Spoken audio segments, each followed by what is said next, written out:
Бізде мына ұқсап болды. Біз енді мына жерде 3, 4, 5, 6, 7 қатар келдік. Енді 8 қатар. Мына жер 3, 4, 5, 6, 7, енді 8 қатар. Бізде 8 қатар және де көк түспен басталады.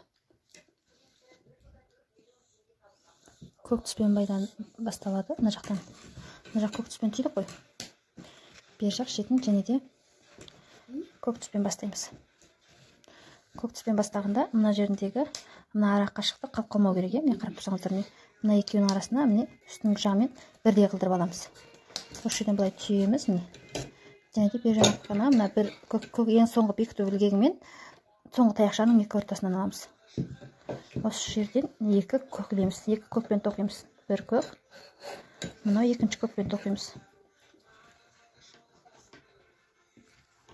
Мына жерде екіншісін жинайтын кезде бізде сары түске ауысады жіптің түсі.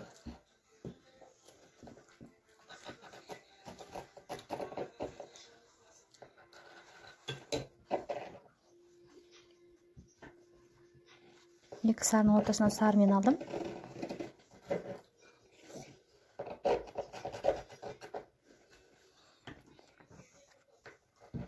Мына жерде бір сары, және де екінші сарымен, иә, мына жерде екінші сарымен болады.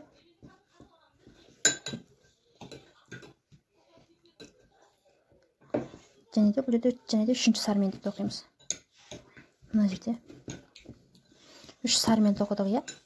Үш сары, екі көк, үш сары, иә, екі көкпен және үш сарымен тоқыдық. Енді жіптің түсі ауысады, біз енді көкпен тоқимыз. Мына жерде көкті, мына көкті бірге алып қосып алып тоқып отыру керек. Мына көк мынамен бірге келетін болған үшін, бірақ менде қалып қалыпты. Негізінде мына көк мына басынан бастап бірге тоқып отырып, мына жерге келу керек еді, қалып қалмау керек еді. Бізде қалып қалыпты. Ол кішкене жер ештеңе етпейді. Негізінде тоқылу барысында мынаның арасында мына ұқсап қалып қалмай қосылып отыру керек. Бізде міне қалып қалған себепті, міне мына ұқсап ұзын болып қалып қалды. Бұл негізі қосылып, мынамен бірге тоқылып отыру керек еді негізінде. Қосылып отырған дұрыс болады. Мына жерден екі көкпен тоқимыз. Екі көкпен және де мына жер жіптің түсі ауысады. Үш сарымен тоқимыз, иә. Мына жерде енді үш сарымен тоқимыз. Мына жерде жіптің түсі ауысты. Және ұқсап көк қалып қалмас үшін мына көкті арасына бірге, мынаның арасымен қосып, бірге қосып тоқып отырамыз. Міне.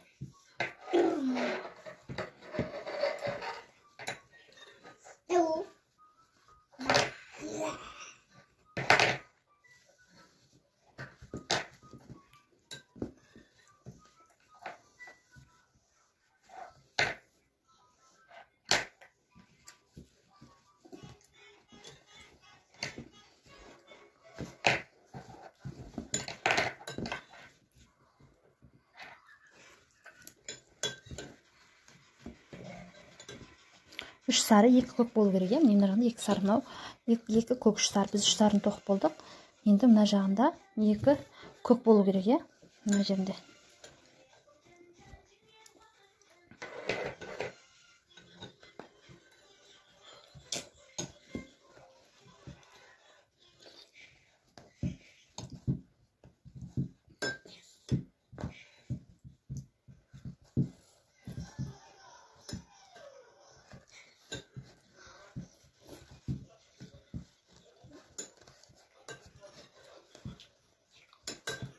Жинадық, және де бұны арғы жақ шеті қай жерде тұр, мына жақ шетінде тура сонымен бірдей қылдырып ала саламыз. Ана жақ шетте. Негізінде бұл жағда бір ізден кейін бекітілу керек, иә, негізінде. Егер сізде ауытқу болатын болса, арғы жағы қай жерден тұр, бергі жағында тура сол жерден алып істей салғаннан дұрысы жоқ. Осы жерден мынаның екі арасынан жіпті алып көк түсті жіпті жинаймыз. Бұл жерде енді бізде бір өзгешелік болады, өйткені біз аяқ киімнің белгілі бір сұлбасына қарай ауыстыру керекпіз, иә, мына жерде. Біз осы кезге дейін бір-бір ізден алып отырдық, иә. Осы уақытқа дейін бізде бір-бір ізден алып отырдық. Қарасақ, міне, біз мына жақ шетіне келіп болдық, иә, міне. Бастапқы мына сүйір болған жер бар ғой, сүйірленетін жерінен, сосын мына жақ жеріне, міне, мына жақ дөңес жеріне, мына жағымен көрсетсем жақсы көрінеді, мына қырмен. Біз мына жақ сүйірленген жерде былай қарайды, мына жерде тура дөң бар ғой. Аяқ киім мына жақ қарасаңыздар, мына екі жақ шетінде дөң болады, міне. Екі жақ шетінде мына қыр әсіресе мына жағында жақсы байқалады сол. Мына жағы дөңіне тура тұсына келеміз, міне, дөңнің тұсына келеміз. Осыдан кейін бастап біз екі қатар қылдырып, екі ізден кейін алып жатамыз. Егер сізде мына жағы соғыша келмей жатса, онда үш ізден кейін алып тоқсаңыз да болады. Сонда бізде аяқ киімнің мына жері мына ұқсап доға пайда болады. Егер сіз ондай нәрсе жасамаған болсаңыз, онда мына жер түп түзу кертіп тастаған болса, онда мына жақ шеті жоқ болады да, сіздікі тура осылай бітеді. Ол қате болып саналады. Себебі сіз өзіңіз сатып алған базардан заводский аяқ киімдер негізі бізге қарағанда олар тәжірибелі. Олар шын мәнінде аяқ киімнің қандай болатынын біледі, бізден гөрі көп нәрсе істелген де ол жерде. Біз сол үшін негізінен сол тоқылып кеткен, бұрыннан бізден бері жүріп кеткен басқыштар бойынша, яғни сатылған аяқ киімдерге біздің формасы ұқсау керек негізінен ше. Соған қарасаңыздар, мына сатылған аяқ киімдерде мынандай доға болады шетінде. Осылай болып мына жақ шетіне келу керек. Егер мына жерге дейін келіп тұрса да болады. Егер ол сіз мына жерді мына алдыңғы жағын мына жерде қалдырып, артқы жағын сіз мына жерге әкеліп солай қарай жылжытып тоқи алатын болсаңыз, онда мына жерге дейін келсе де болады. Бұл жерде ешқандай маңызды, сіз әдемілік үшін мына жерге әкеле алсаңыз, онда болады. Ол ең бастысы мына жері қалып қалмау. Мына жерге дейін келіп болса, ол аяққа келмей қалады. Мына жерде өкше тұрады, мына жерде аяқ киімнің мойны тұрады, мына жерде уже сіздің тірсегіңіз тұру керек. Соған келмей қалады, мына аяқтың басына аяғыңыз жетпей қалады да, мына жеріңіз табан ортарғы мына жерге қалып қалады. Сол үшін мына ортасының мына дөңнің, аяқ киімнің дөңнің үстіне тура келетін жері сол бізде тура шығып тұру керек. Ең бастысы осы жер бізде тура шығу керек та, ал мына жақ жері сүйірінен мына жерге келсе де болады. Тура мынаның астына тұспа тұс келіп қалса болмайды. Ол себебі аяқ киімнің тоқылуы кезіндегі аяқ киімнің жасалуы стилі басында қате да көрініп тұрады. Ол қате негізінен, ондай аяқ киім болмайды сатылған кезде. Ондай аяқ киім болады егер мына жерден болса да, мына жақ жоқ болса, мына жақ екі жақ шеті мына ортасында ғана бар, үшеулі төртеулі. Ондай жерде болады, кішкене ғана имек болады мына жағында. Болмаса болмай ақ қойса да болады. Егер мына жақ мынандай ғана аяқ киім болса, мына жерінде ғана болып, мына жағы толығымен ашық тұратын аяқ киімдер болады ғой, мына жерінде ғана төртеулі үшеулі ғана несі бар, бауы бар. Ол кезде ондай бола береді. Мына жер жартылай ашық, болмаса жабық аяқ киімдерде осылай болып тоқылуы керек. Қазір біз осының алды қарай қалай жылжиды, соны көрсетеміз. Біз мына жерде қарасаңыздар, яғни ең алғашқы оюды жасап болдық. Міне мына жердегі ең алғашқы оюды жасап болдық. Бұл аяқ киімнің ең бастапқы кезіне келетін бастапқы бөлігі да, оны болдық. Мына жерде екі ою бар, қарасаңыздар, мына жерде бір ой, мына жерде бір ой. Біз мына біріншісін болдық, енді біз екіншісін жасаймыз. Екінші ою мына жерде міне. Екіншісі бізде енді сары түспен тоқылады екен. Сары түспен болғаныңыз мына жерден бір екі із тастап, мен үшіншіден аламын. Мына жерден екі із тастап, үшіншіден екі із тастадым, үшіншісінен алдым. Егер де мына жағы мына жерге дейін болып, сіз бастапқы жерін мына жерден қалдырып, мен мына жерге дейін алып келемін деген ой болса, онда мына жағына келген кезде 3-тен 4-тен тастасаңыз болады. 3-тен 4-тен тастап, болмаса 5-тен тастап, былай қарай мына жерден сәл былай қиғаш қылдырып, былай көтеріп шығып кетуге де болады. Ол жерде мына жақ шетіне барған кезде мен мына жерден 2-ден алдым, иә. Былай қарағанда 3-тен 4-тен алып, мына жағын былай қарай ұзартсаңыз онда болады. Бірақ ең бастапқы кезеңінде, бастапқы аяқ киімнің мына жақ бастапқы бөлігі бар ғой, мына жеріндегі мына аяқ киімнің жаңа көрсеткен бастапқы бөлігі, мына жеріндегі дөңеш жеріне дейін аяқ киімнің бас жағы осылай жиі тоқылуы керек. Егер о жағында сөйтіп тастайтын болсаңыз, онда мына жақ дөң болып кетеді. Онда мына жері қатты дөңейіп, мына жерде кең болып, мына жағы тіпті кең болып кетеді. Себебі егер нақсап тоқитын болсаңыз, онда мына жақ шеті башбақайға тура келеді да, бақайыңыздың үсті осындай осымен тура бірдей болып келеді да. Бақайыңызды көтерсеңіз де мынаған қатты тіреліп, ондай бір кең болып тұрмайды да. Сол мақсатта осылай болады. Егер қатты былай қарай алдыға жылжытып берсеңіз, онда мына жақта сәл дөңестену, кең болу, қолп етіп, мына жақта сәл қалталану сол жерден болады. Солай егер қалталандырып домалақ қылып жасайын десеңіз, онда бері жақ шетінен де бір екі жерден кең қылдырып алып жүрсеңіз, онда домалақ қалталану мына жақ шетінен пайда болады онда сізде. Енді мына жерден міне біріктіріп алдық. Енді осы жерден бізде бекіту болады.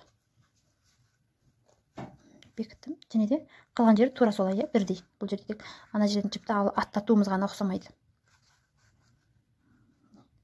Енді бұл жерде бір рет қана алдым. Енді екіншісінде көк түсті жіппен біріктіреміз. Көк түсті жіпте мынамен бірдей қылдырып аламын. Төбес жағымен, міне мынамен бірдей қылдырып былай аламыз. Әйтпесе бізде аяқ киім дұрыс шықпай қалады. Осылай алдым. Мына сары жіпті былай арасына қосып алып, ішкі жағына тастап, бірге қосып оқып отырамыз. Екі көктің арасынан көкпен тоқимыз.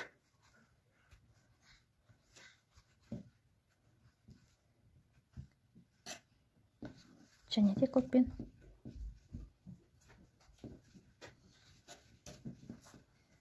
Одан кейінгісі сарымен тоқимыз.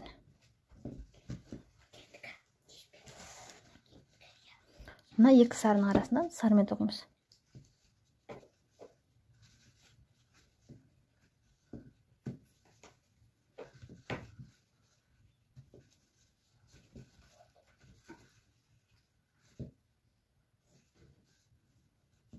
Енді бізде жіптің түсі көкке ауысады.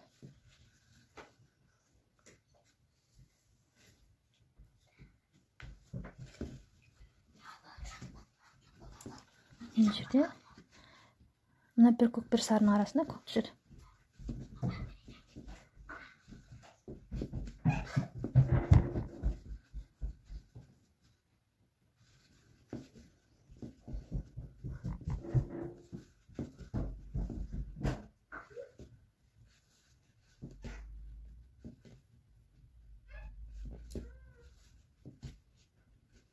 Енді бізде жіптің түсі сары түске ауысады. Мына көкті арасына қосып кетеміз, өйткені бізде мына жақ шетінде көк бар, иә. Сол үшін мына жерде көкті қосып кетеміз. Мына жерде екі сары тоқимыз.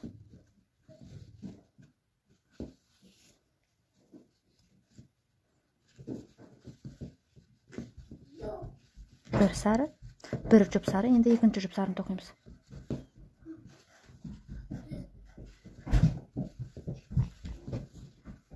Екінші жұп сарыны. Енді бізде жіптің түсі көкке ауысады.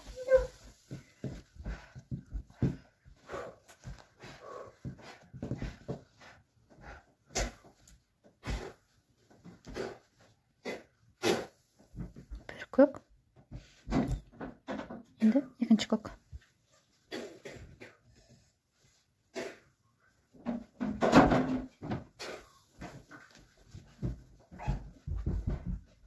Енді соңғысында мына жерінде жіптің түсі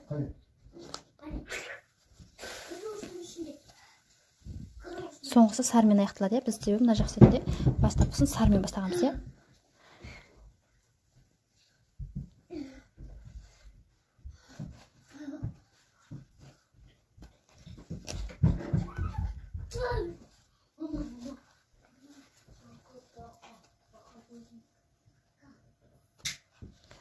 Міне, сосын мына жағында тура сондай біреу екеу тастап, үшіншісінен, иә. Үшіншісінен бастаймыз. Мына жақ арғы жақ басы қалай тұр? Арғы жағымен санасып, бергі жағынан да тура солай қылдырып істей саламыз.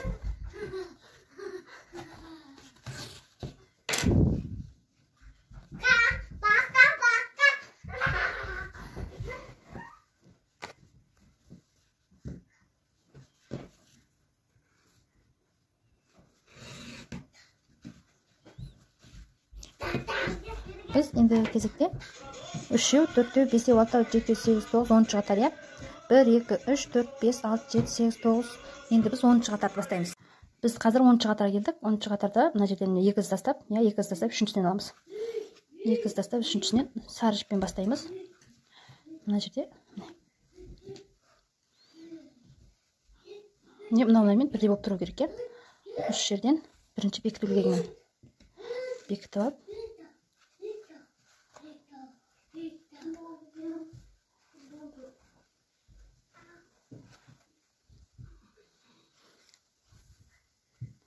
Бұл жерде қарасаңыздар, мына ою қалай түсті, тура сол ойды қайтадан қайталаймыз ғой, мына жерге ше.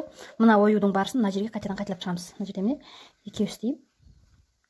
Одан кейін менде жіптің түсі ауысады.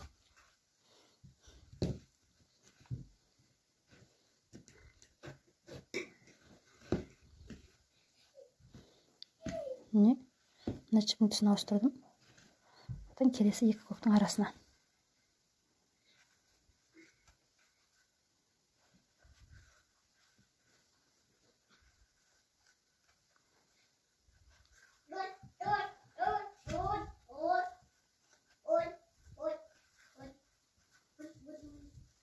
Енді жіптің түсі тағы сары түсті жіпке ауысады бұл жерде.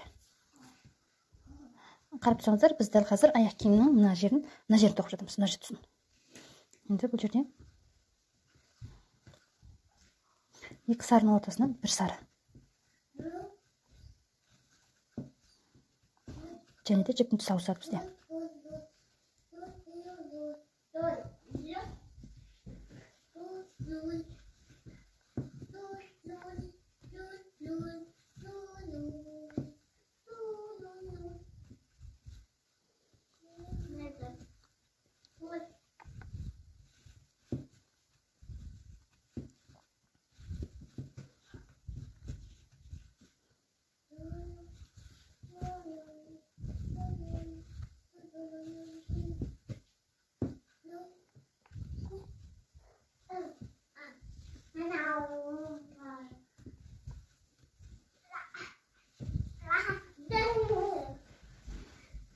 енді жіптің түсі сарыға ауысады.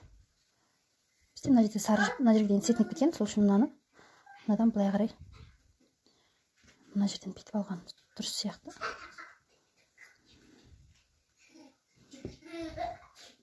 Енді қалған сарын бері қарай қосып алып кетеміз. Мына жерден бастап және де бір сары ғана тоқимыз, иә. Артегі бар арғы шетінен бір сары тоққанбыз, иә. Бер жақ шетінен де бір сары ғана тоқимыз. Одан кейін жіптің түсін көк түске ауыстырамыз.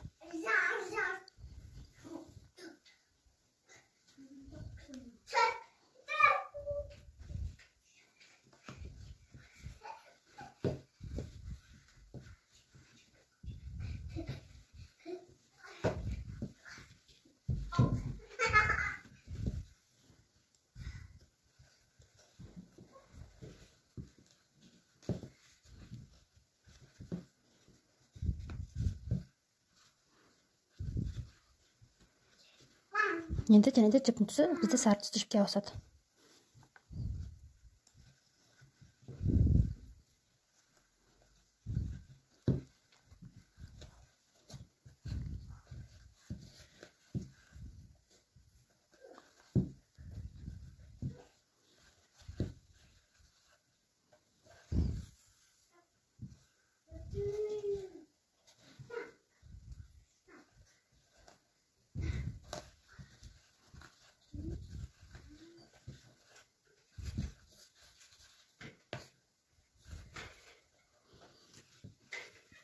Бері жағынан да екісі тастап, үшіншісінен, яғни мынаның тұсымен санасып, арғы жағымен бірдей қылдырып, бері жақ шетінен де тура осылай жасаймыз.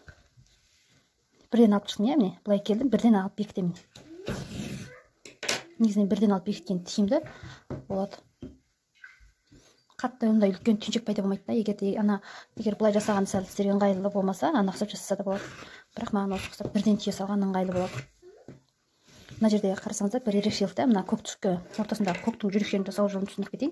Мына жерден біз біреу алдық, иә. Әрбір қатар сайын мына көктің түсі, көк түстінің саны артып отыр, иә. Мына жерде біреу, одан кейінгісінде екеу, одан кейінгісінде үшеу, қазір бізде төртеу болды. Мына көк түсі төртеу болды. Дәл қазір осы жерде мына жерінен сары түсті алып келіп, бұл жерден көк түсті жүрек жасаймыз. Егер сіздерде басқандай қызыл болғанын қаласаңыздар, онда қызыл түсті қылдырып, қызыл жүрек қылдырып жасасаңыздар да, ол үшін мына сары түсті жіптің орнын, көк түсті жіптің орнын қызылмен айырып жасасаңыздар да болады. Болмаса басқалай мына жақ шетін басқандай түспен алып келіп, мына жақ шетіне кейін кезде ғана ортасындағы қызылды тоқсаңыздар да болады. Ол жіптің түсінің ауысу, ол басқандай бір ерекшелік туғызбайды. Сол үшін өздеріңізге қалаған түстеріңізді алып тоқи бере аласыздар.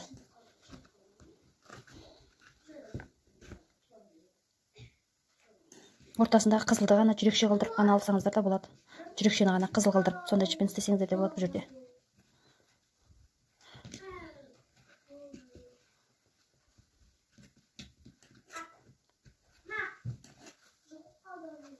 Бұл бізде 11-ші қатар, иә. 11-ші қатар. Санап көрсетейін. Бізде біреу, екеу, үшеу, төртеу, бесеу, алтау, жетеу, сегіз, тоғыз, 10. Мынау ең бізде 11-ші қатар. 11-ші қатар тоқып келе жатырмыз. Егер түсінбеген жерлеріңіз болса, қайтадан қайталап мына видеоны ашып көріңіздер, иә. Себебі қайталау білімнің анасы. Бір жерінде қайталасаңыздар, екінші жерінде қайтадан қайталап түсінбеген жерлеріңізді көресіздер. Қайталап көру керек. Түсінбеген жағдайда. Себебі сіздерге түсінікті болу үшін мен ешқандай жерін өткізіп жүрген жоқпын. Әрбір басынан бастап соңына дейін көрсетіп жатқаннан кейін, иә. Қайталап көріңіздер түсінбеген жерлеріңізді.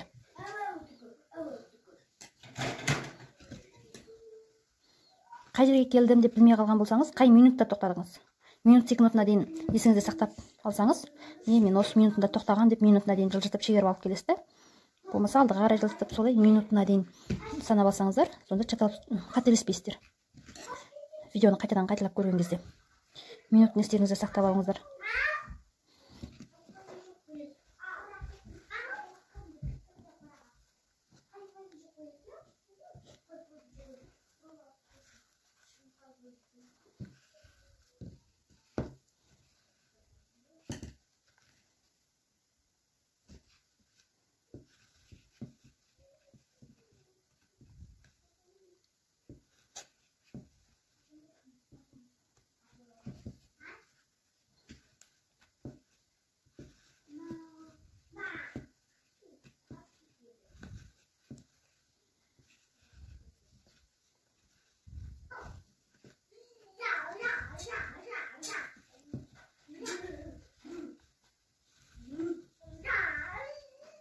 мына жақ шетінде жаңа біз көк түсті жіпті санадық, иә. Бұл жерде 4 болды ғой. Енді біз дәл қазіргі сәтте көк түсті жіптің саны 5 болу керек, иә.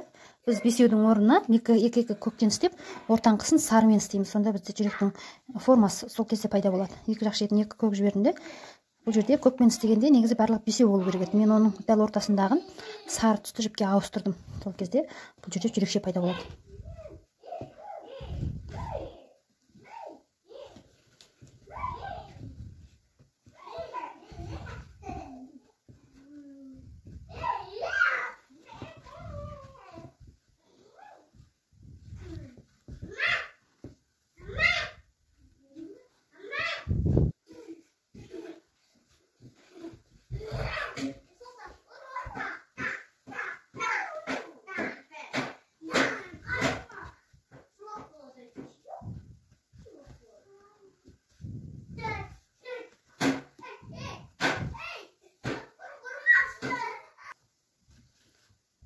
Мына жерде сары жіп нетіп қалған екен, соны ауыстырдым. Тарқаттым, жүктеп қалған екен.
Не?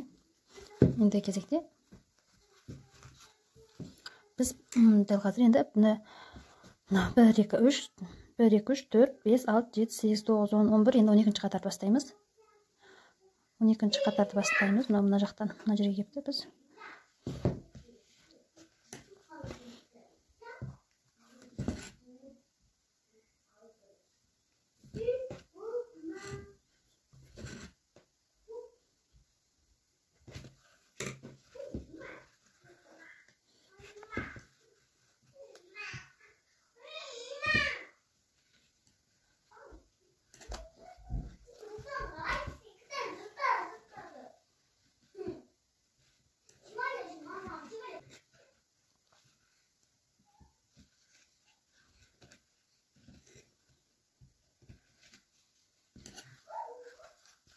Мына жерге келген кезде алдыңғысын қалай тоқыдыңыз, сол кішкене есіңізде болсын, не? Мына алдындағы үшбұрышты. Мынаны қалай тоқыдыңыз, мына 1, 2, 3. Мына жерден бастап біз 2 істеппін мына жерге. Мынаның қасына және де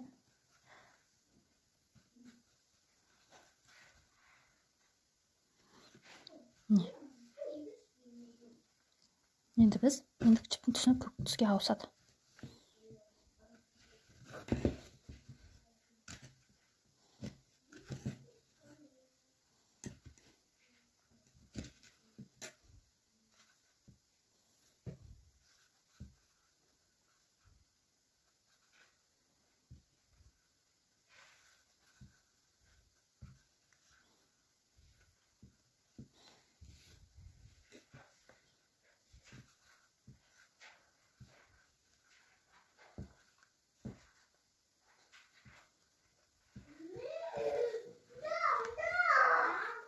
енді жіпте түсі сары түске ауысады бізде.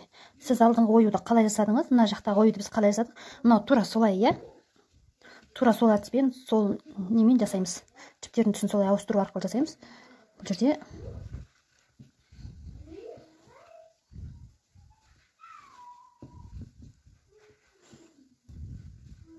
мына оюшаға келгенде ше, мына мүйіздің басын қалай шығару, бұл екеуінің несі бірдей болады, иә, былай қарай артына дейін. Мына жерде қарасаңыздар, міне, мына мен мына екеуінің мына бұрыштары бірдей болып тұр, иә, мынаған дейін. Ал мына жақ шеттеріне келген кезде бұл жерде кішкентай жүрекшелер жасалған. Мына екі жақ шетінде жүрекше, ортасында 3 жүрекшесі, бұл жерде иә, жалпы 5 жүрекше бар.